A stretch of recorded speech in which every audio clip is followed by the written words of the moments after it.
disappearance. Did you eat the body parts? Hey, yo, I'm watching this. God sometimes tells him to kill people. I don't think he's done it. I would hope. Yo, Chad, what? Yuck, what? No. This is really disgusting. What?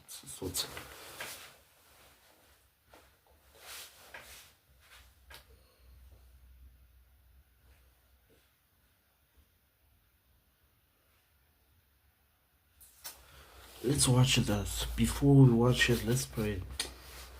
To the Lord I pray, to the Lord I trust, to the Lord is anything. I hope anyways. He thought that people were going to take his kid and turn it into the Antichrist. They thought he's a cannibal too. I'm sorry? They thought he was? No, he was. He was. How do you know that? Because he could meet people.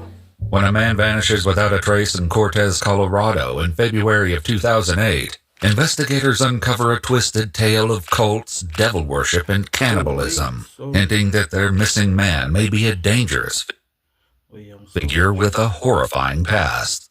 As the investigation unfolds, detectives uncover a shocking twist. So, Jared, I have to do this. I have to turn on the live. Yeah. The event, okay, what? Wait, I want to see some.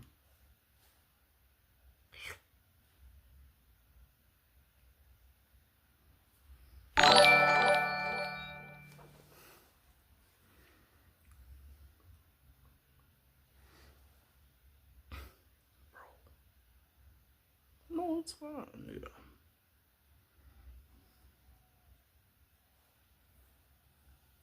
About the suspect and their dark plots, but nothing prepares them for the revelation of the suspect's true motive. You guys think I did it?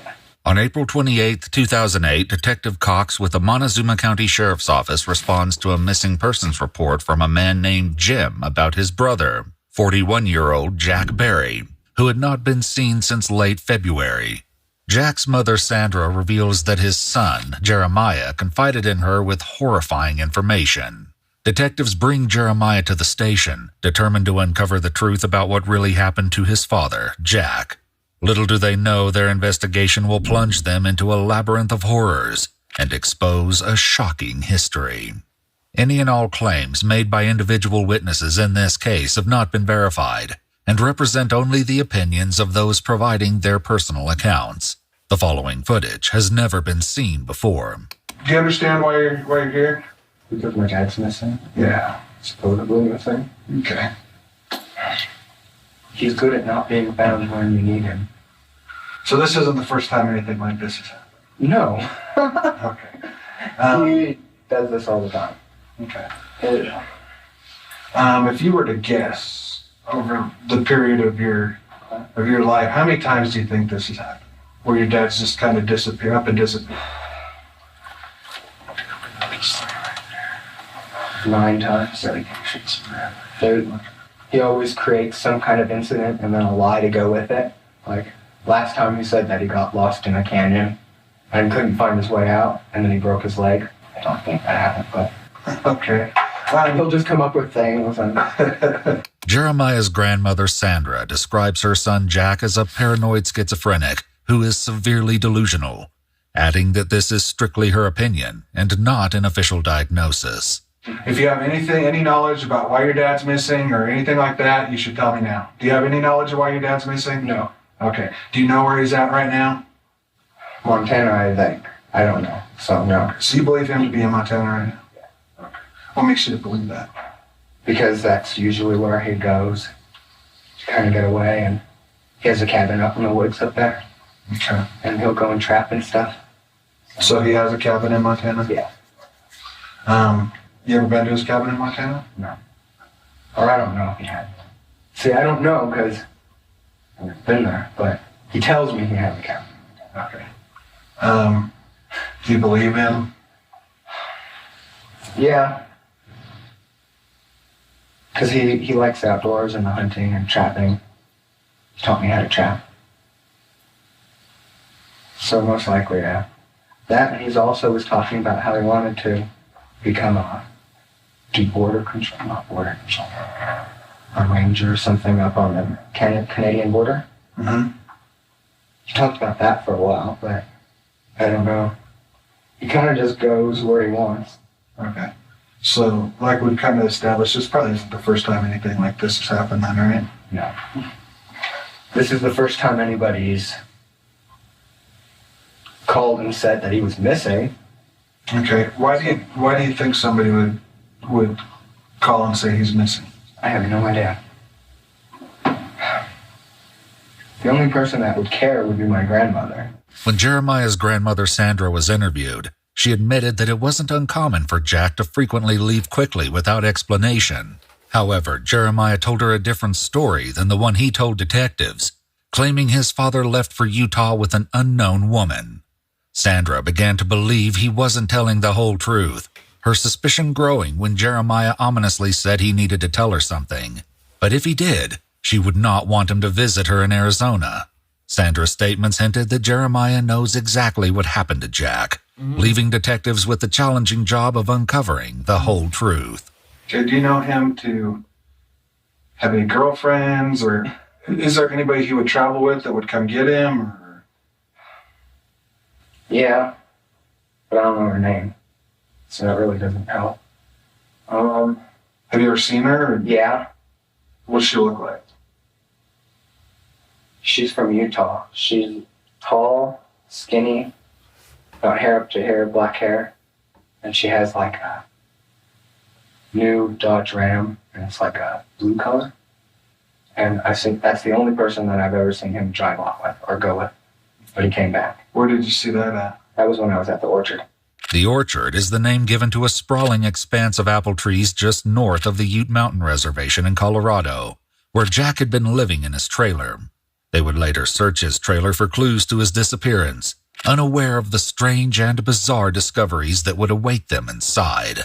In the meantime, though Jeremiah doesn't know the name of the alleged girlfriend, his sister Rachel does. She identifies her as Joey and shocks investigators with the claim that Jack killed both Joey and her son, Brandon. The startling allegation leaves investigators scrambling to locate Joey to confirm her safety. As Jeremiah continues, he suddenly turns the topic into a strange new direction. He was trying to work at the Excelsior plant. He was trying to work there for a while, but then he started thinking that people were going to throw him into the machines and chop him up. Why would he think that? What? What? Nah, yeah, I don't trust this kid. This is Jack's son, and what I've heard, what I've seen, the grandmother. You know, sometimes, bro, I don't know nothing about the law, but you shouldn't be saying things you're not being asked. Because if you're panicking, your legs are shaking. These people are trained. They are trained to listen more than they speak. So do the same thing.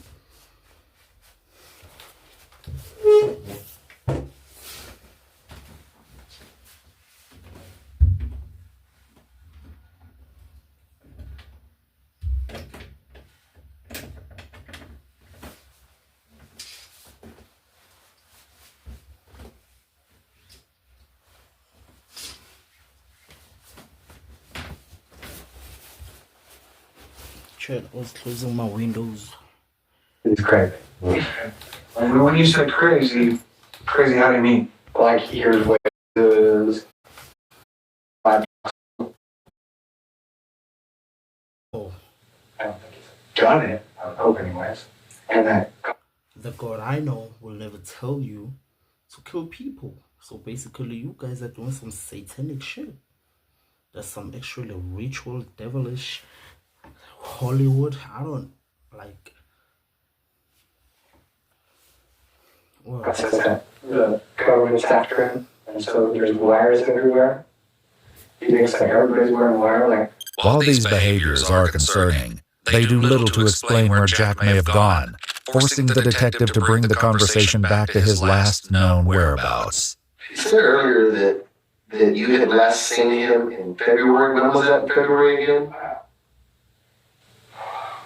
I really don't know. Like what? Approximately. Like the 23rd? So around the 23rd was the last time you saw him. Yeah. He was where at? At the orchard. And then he was going to go check on a job. And then he left and then came back. And then I was out with the sheep. And when I got back, he was gone. And So just over the course of one day, you saw him that morning, and then he was gone by that night. And how did you know he was gone? I mean, the fact that he wasn't physically there, did he carry things with him or what? No, but he had his, or he took his clothes and stuff, but the dog, he left his dog there. Would that be abnormal for him, or? But usually he comes back for his dogs. Because usually he has him off and he'll leave them for a while and then he comes back. This time he just hasn't been back, but it hasn't been that long.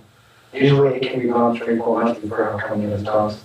Investigators would soon speak with 55-year-old Elizabeth, the owner of the orchard and a nearby business and residence referred to as the Dog Hotel.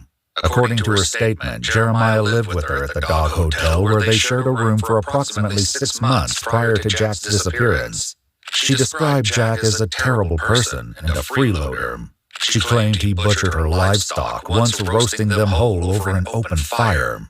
Elizabeth recalls one harrowing incident in late 2007 where Jack went off the deep end, threatening to kill his daughter Rebecca along with her husband and their children.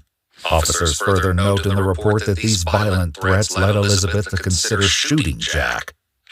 Turn your beats into profit. Gain access to detailed analytics and statistics, empowering you to understand your... Whether she or someone else enact...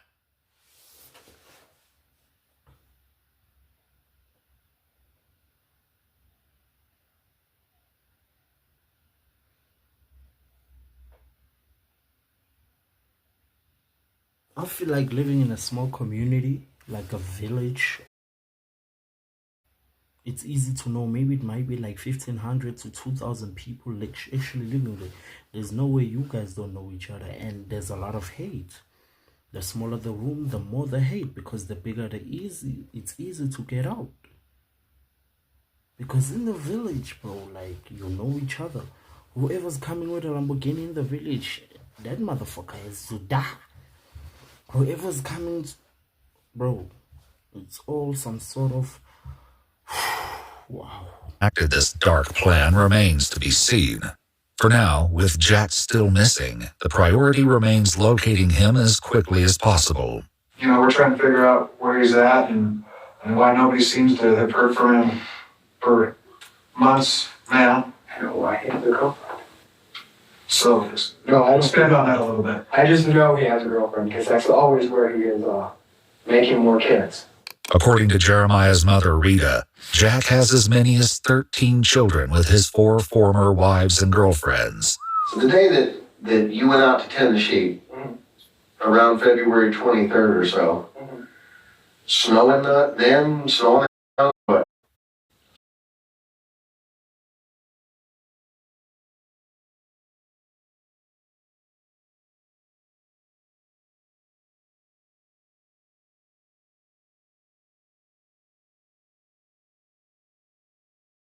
And leaves. Kind of a spur of the moment thing. Yeah. And so all of a sudden God tells him he needs to go somewhere else to do God's work, and he's gone. As detectives begin probing for more information about Jeremiah's relationship with Jack, they'll soon uncover unsettling patterns of behavior that only begin to scratch the surface of a deeply disturbing past. How was your relationship with your dad? We got along. Did you guys argue much, or? No.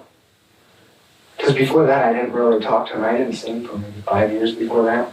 Because I lived with him in Colorado Springs, and then him and my stepmother got a divorce, and she left, and so then I came back with my mother. I wouldn't say we're friends, but we're not enemies. Because he's really not a father. He just kind of comes and goes. And so it's kind of like an uncle. Okay. So you don't have that fatherly attachment to him? I'm sorry, bro. I'm sorry. You parents out there, please take care of your kids. I know they might be doing something, but this guy right here, I don't know the whole story. I'm just reacting to the video. But what the father is doing is not right. There's no way you're gonna come and leave, not actually even bond with your children.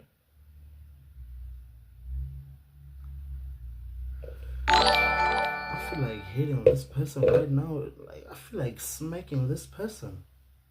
Because there's no way you're gonna do this to your own kids. How are you out here making it kids out there in the world?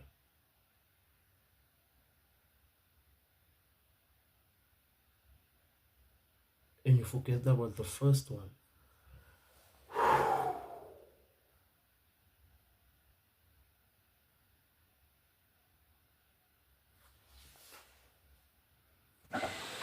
So I don't does think any of us do. it hurt your feelings that he's just up and disappeared? Oh, let me see.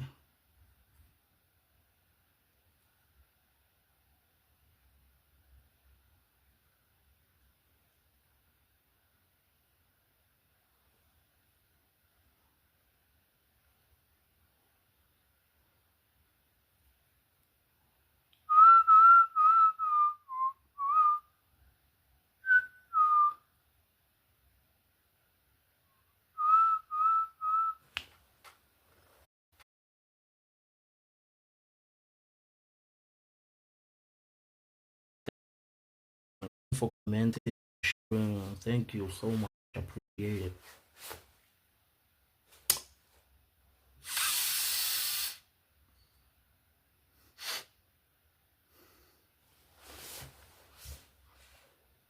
Does it make you wonder? Or? No, because I'm used to him doing this. This, honestly, this isn't shocking at all. It's like, he's always leaving. So does it make you feel bad? No. However, troubling statements from Jeremiah's mother, Rita, along with unsettling remarks from Jack's children, Rebecca and Josh, would soon point to a far more horrifying reason for their detachment. Had you and your dad ever been, or did you know of your dad getting in fights and arguments with your family here in town? Oh, yes. Tell me a little bit about that. He got in a fight with my sister Rebecca because he told her that these Christian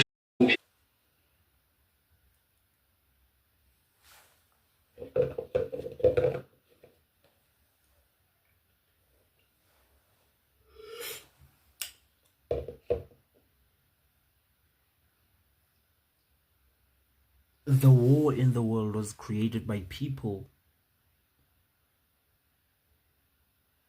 not by the world itself. We never came here to this world to create war. We came here to live life, but people, because of how they think, they're creating wars.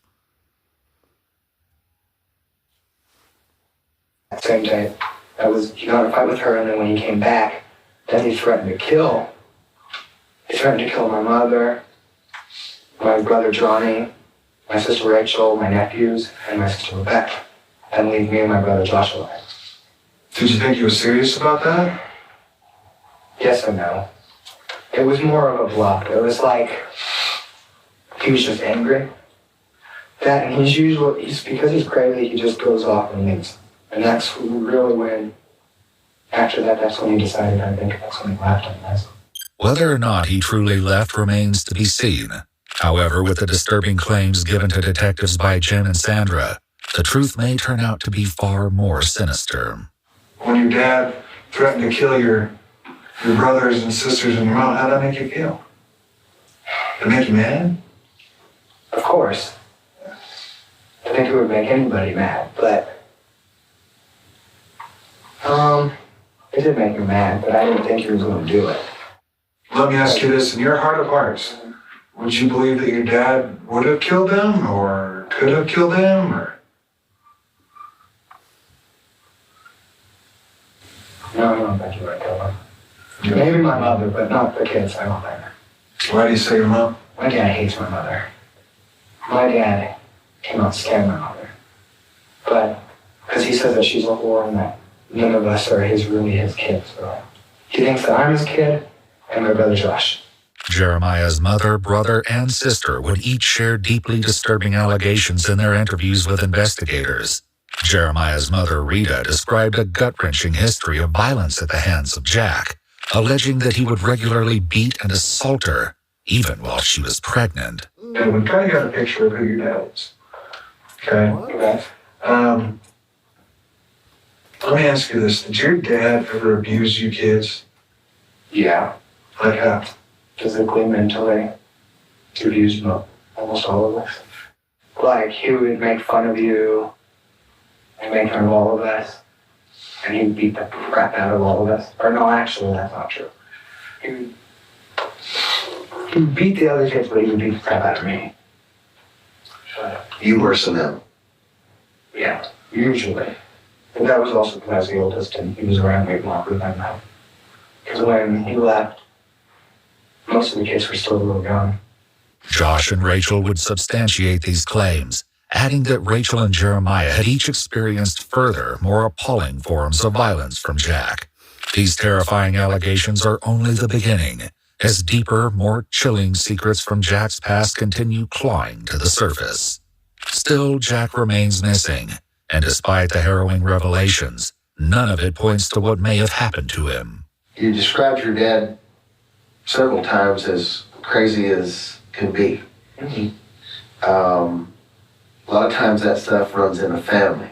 Believe me, I know. Did any of that get over into you? I mean, do you have problems with anything, hearing voices or anything? How about his parents, his mother, his father? Were either one of them having problems with his father was crazy, too. According to Sandra, Jack's father, Jack Kiesling, also known as Reverend Whitehorse, had a bone-chilling history of violence. She claims he led a devil-worshipping cult in New Mexico near Silver City in 1986. Police did confirm there were unsubstantiated rumors of devil worship in the area in the 1980s, but no specific information regarding Kiesling or Reverend Whitehorse was found. The harrowing discoveries made in Jack's trailer at the orchard revealed that perhaps he was equally fascinated with dark energies, just like his father. Meanwhile, Jack's shocking history takes a dark and twisted turn, as Jeremiah's sudden admission brings horrifying new implications for their missing subject. They thought he was a cannibal, too. I'm sorry.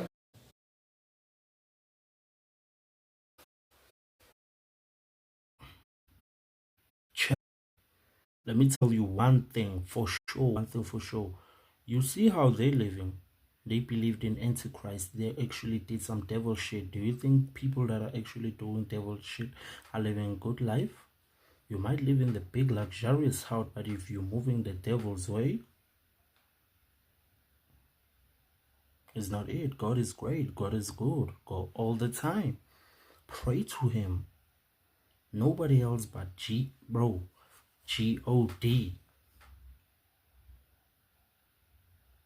Cause wow, I can never stand going to a barn or something just to form a ritual.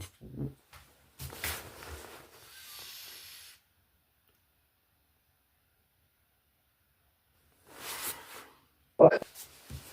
And who killed him? He did. Where was this at? All over the place. Colorado Springs, Arizona.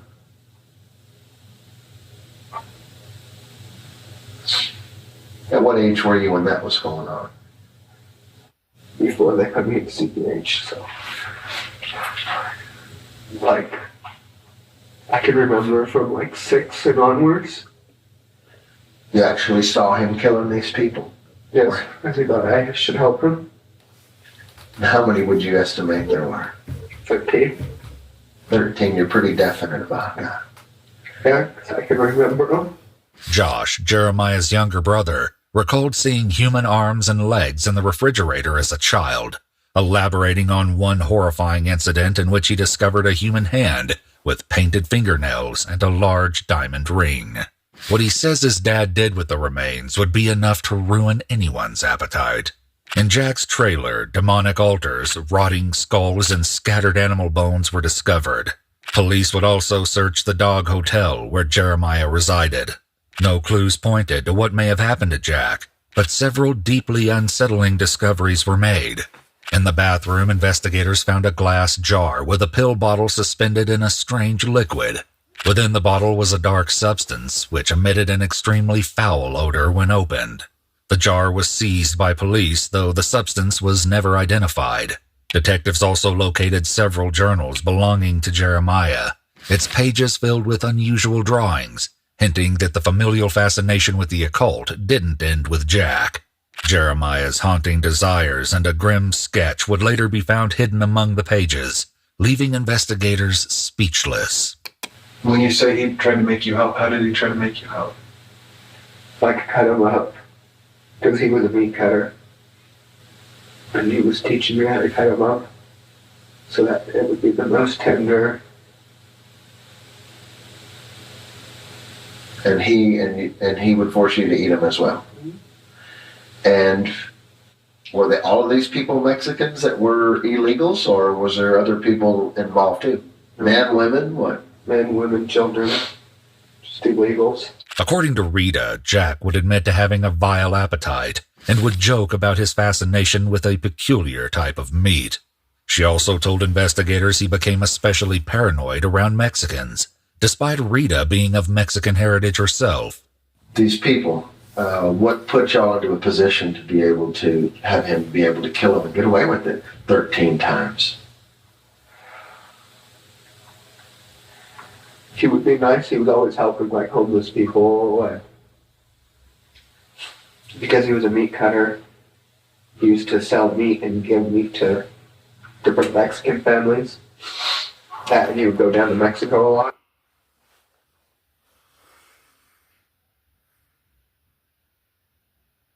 Bro, I know you're thinking what I'm thinking, bro. Definitely, bro was cutting people's meat. That's how I see it. I don't care. I don't care.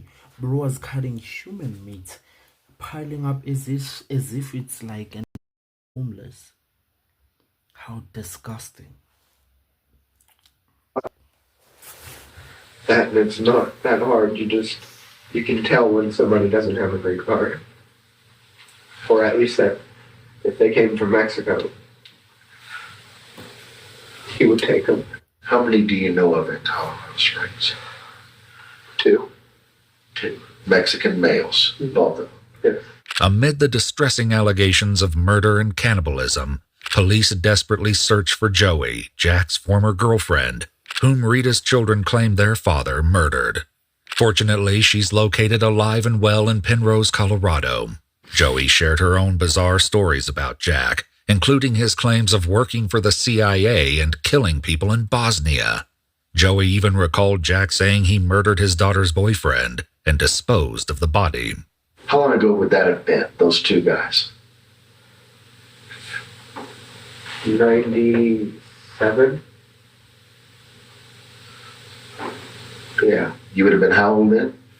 9, 10.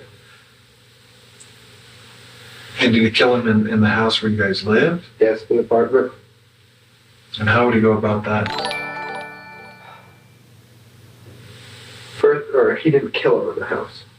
Where would he kill him at? I had no idea where he would kill him because I didn't go with him. But he would kill him and he would have him in the back of his truck. And then he would take him inside the house. And that's where he would chop him up. In another chilling account, Joey described Jack bringing home meat wrapped in white butcher paper, which tasted very different and bad. Although Jack told her the meat was buffalo, Joey remained suspicious of its true nature. And that's why for like 6 years I didn't eat meat at all.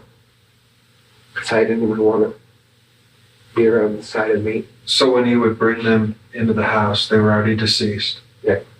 Well, I mean, it's a big, it's a lot of work I would think, to handle a body like that. Where would he store them? How would that work? A lot of the times they would already be chopped up into sections. And then I would have to go and help him carry it in. So have you help him bring it into the house? Yeah. And then what would he do? We would chop them up and put them in the freezer. Yuck. And is that what you guys use to sustain yourselves off of? When my mom wasn't around, yes.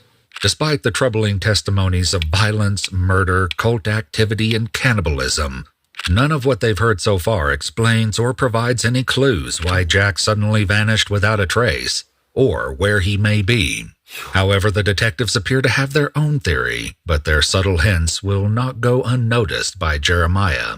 As you can see, I'm kind of old, But I've worked quite a few missing person cases, and most of them the people turn up somewhere later on just fine.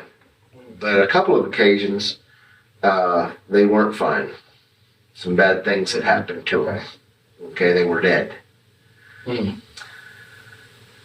And I have no knowledge that this is the case here, but I'm going to give you a hypothetical situation.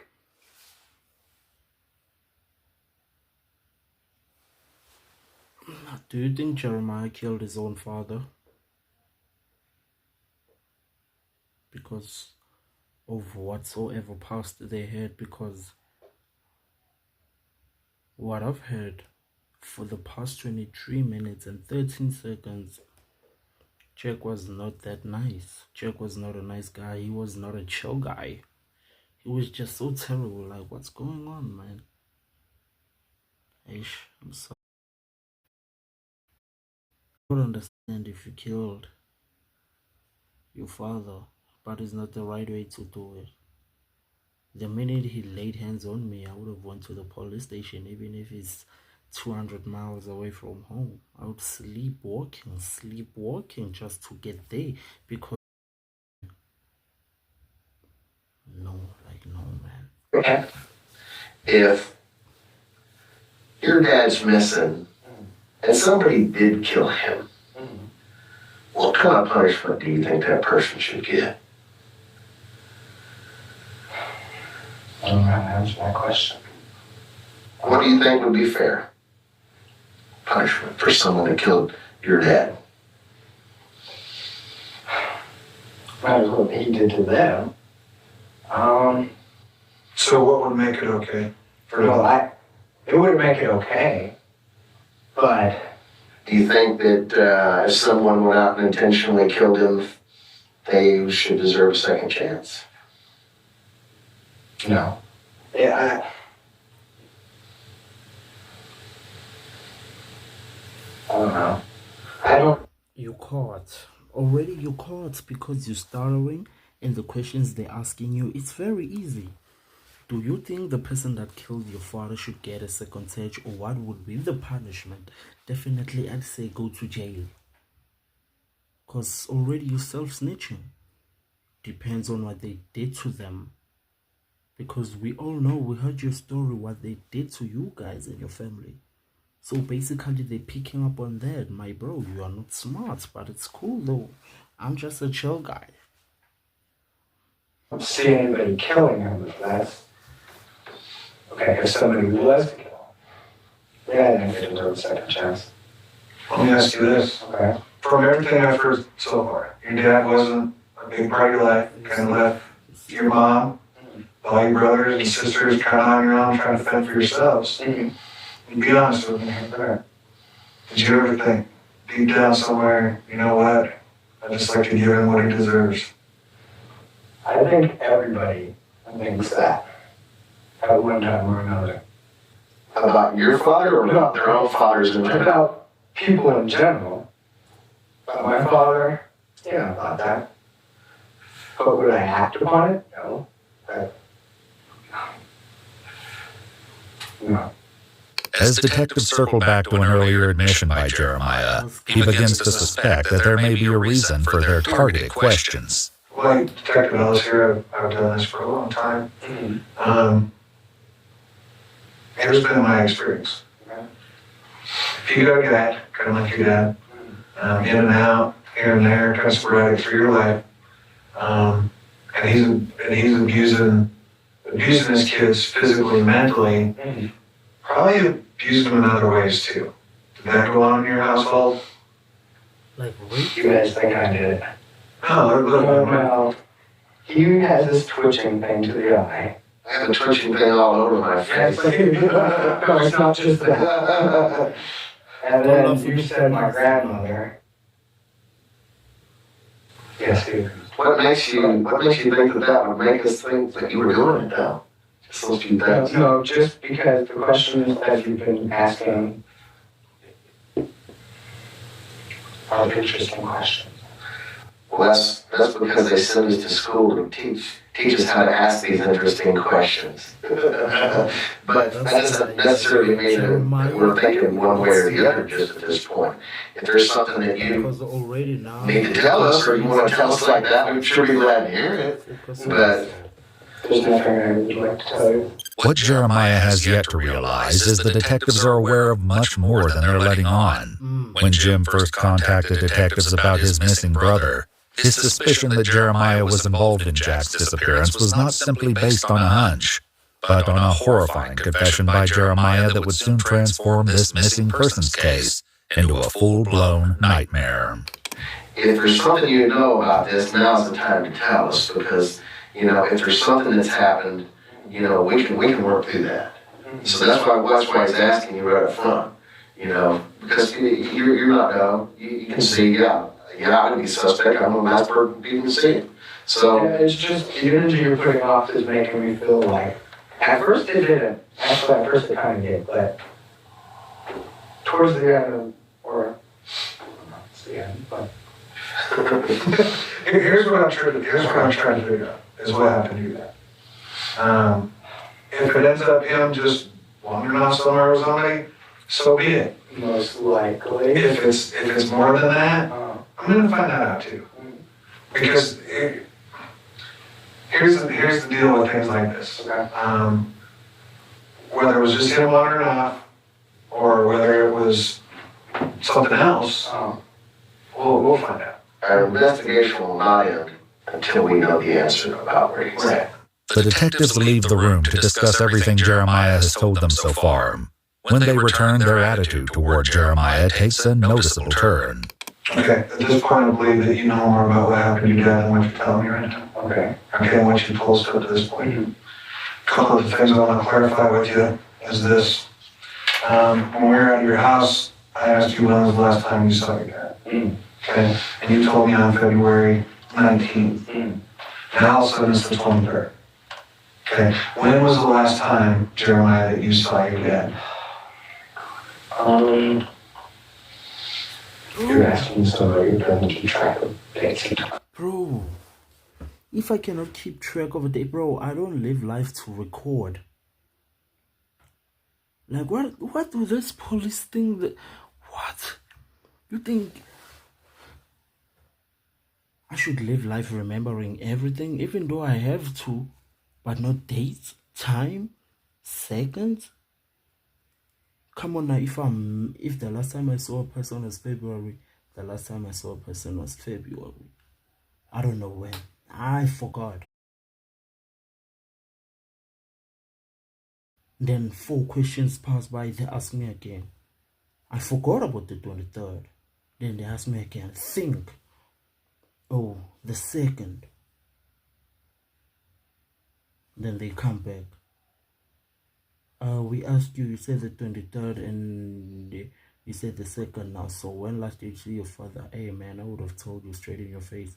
You said I should think.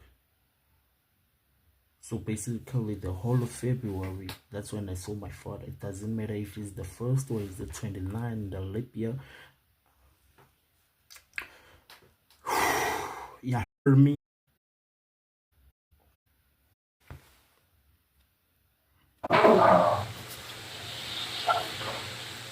Let's go with the plan. Okay. Jeremiah, do you have any knowledge about what happened to your dad? No, I don't. Okay, why would somebody say that you did? Who said this? According to reports, his grandmother Sandra was reluctant to believe Jeremiah's admission, as he had a history of being dishonest. But when he asked her if she wanted Jack's wallet, later discovered in Jeremiah's backpack, the possibility he was telling the truth became frighteningly real. With pressure mounting on Jeremiah, the detective finally forces him to confront what really happened to his father. Here's what I think.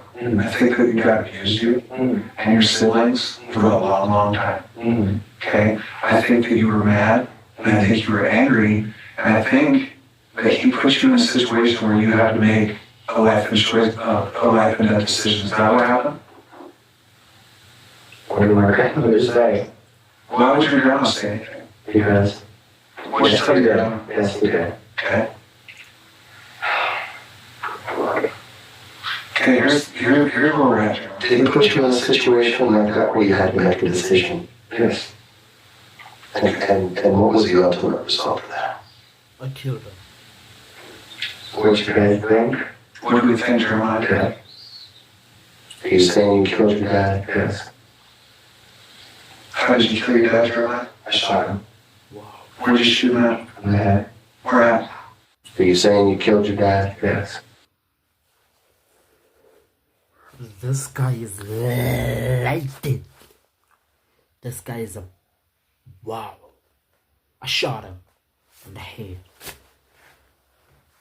Why? I hate him. He hated me and my siblings. So I'm angry. Because I don't have a PS5.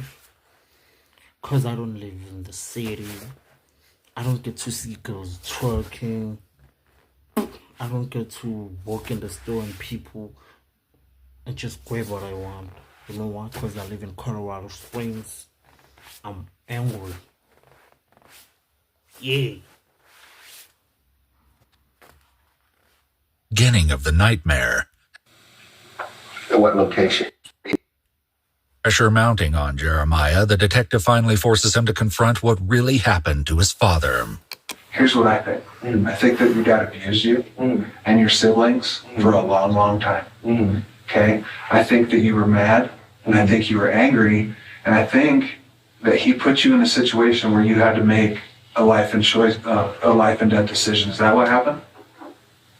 What do you guys What did think? my grandmother say? Why would your grandma say anything? Because. What'd Yes, you tell he your did. grandma? Yes, he did. Okay.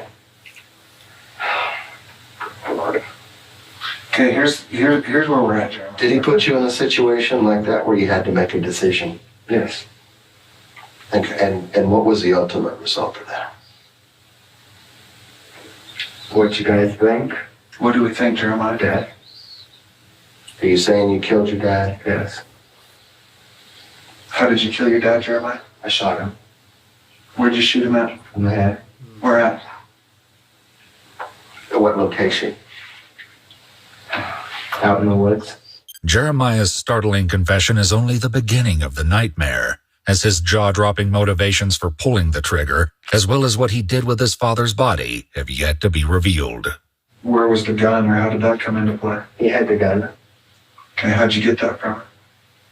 When he went down and he put his stuff down. He went to go to the bathroom and I went and I grabbed it from his jacket pocket. So it was a pistol?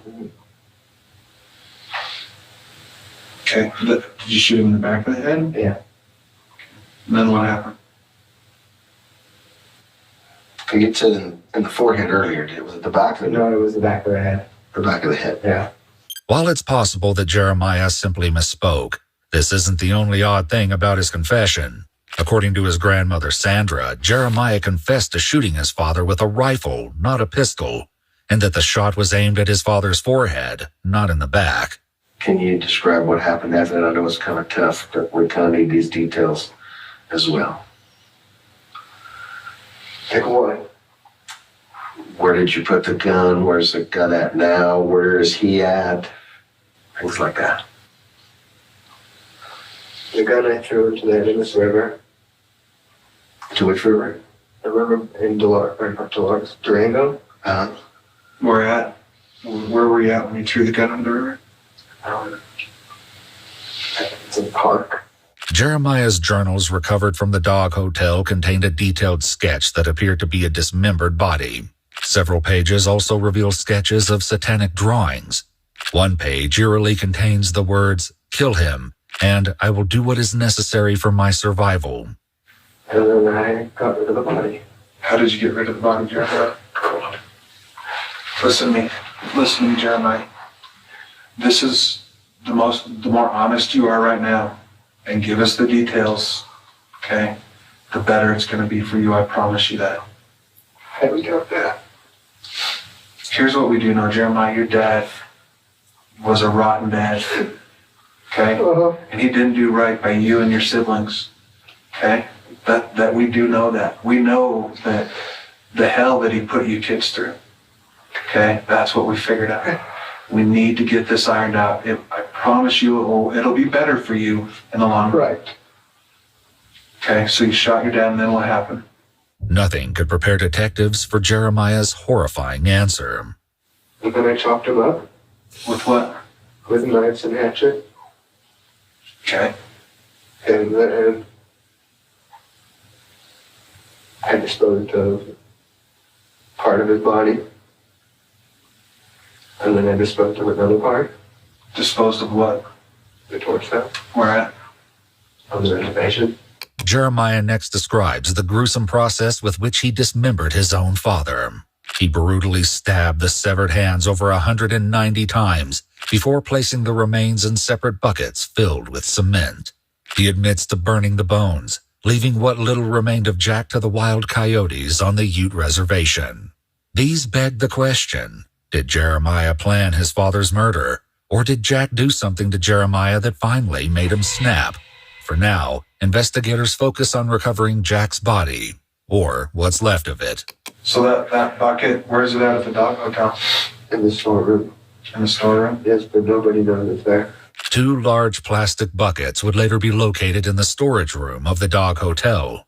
An X-ray would reveal the bones of hands and feet encased in concrete, as well as a skull with a bullet still lodged inside the front of the forehead, despite Jeremiah's earlier insistence that the shot was taken from behind. This leaves investigators to wonder if Jeremiah is simply forgetting the details of a traumatizing murder, or is there something else he's hiding? Does anybody else know about what happened that night? Mm-mm. I just told my mom and my grandmother. Did they believe you right off the bat or no? Yeah. They did.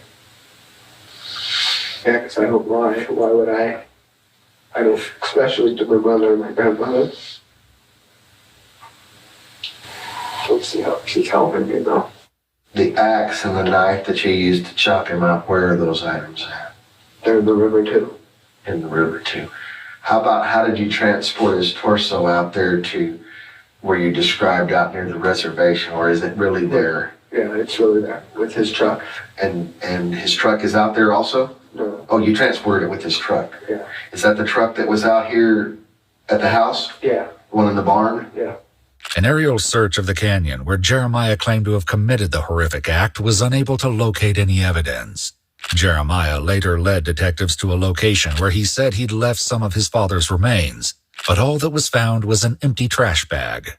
According to the police report, investigators felt Jeremiah was intentionally misleading them, as he didn't want his father's remains brought back together. They noted he demonstrated an obvious fear of his father coming back to life through the use of black magic. Jeremiah's shocking treatment of Jack's remains leaves investigators grappling to understand his motive, though nothing could have prepared them for what they would soon learn.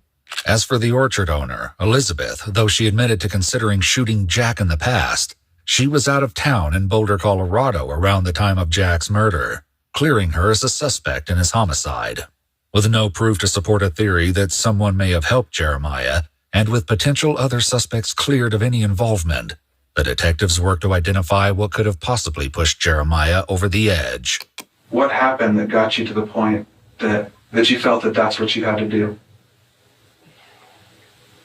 I cry. It's not what it's about. You know what, Jeremiah? It's emotional, man. It's okay. If you need to. If you need to, cry. We cry too, buddy. If you need to, you take care of it. Yeah. He told me that God told man. It's okay. God told him. God told him that I was supposed to have a sex change so that way I could be his like wife. Because he wasn't supposed to sleep with women. Because he wasn't supposed to have any more children, because he thought that people were going to take his kid and turn it into the Antichrist. The night that this occurred was a day night. Right? And did he actually rape you that night as well? Yes. Okay. So after he's finished, he puts his stuff down. You get the pistol and you shot him. Mm-hmm. Though investigators visited the river where Jeremiah claimed to have thrown the knives, hatchet, and firearm, their efforts to locate the evidence were thwarted by the river's intense current. Despite inconsistencies throughout Jeremiah's story, such as the location of the bullet wound and the type of firearm he used to commit the act, The reasons for such strange inaccuracies would never come to light. However, one final entry from Jeremiah's journal would expose a disturbing admission about his twisted relationship with his father. In it, he acknowledges the horrors of what happened, writing, "I have to live with the consequences." As the interrogation ends, Jeremiah wants to make one last thing crystal clear. I just want to tell you, nobody else knew about it at all. Just your grandma and mom. Yeah. But like, and nobody helped me do any of it. It was just me. Police reports confirm that only the hands, feet, and head of Jack Berry have ever been recovered from his dismembered body. On March 29, 2008, 20-year-old Jeremiah Raymond Berry was arrested and taken to the Montezuma County Jail, facing a charge of second-degree murder. His bond was set at $500,000. On August 6, 2009, he initially entered a plea of not guilty by reason of insanity, but was later found competent to stand trial. He ultimately pleaded guilty to 1 count of reckless manslaughter and 1 count of felony menacing, and was subsequently sentenced to 3 years in jail, with 443 days time served, and an intensive probation lasting 141 months. On March 2, 2012, after his release, Jeremiah died of an unconfirmed cause at the age of 24. No one besides Jeremiah was ever implicated in the murder and dismemberment of Jack Berry.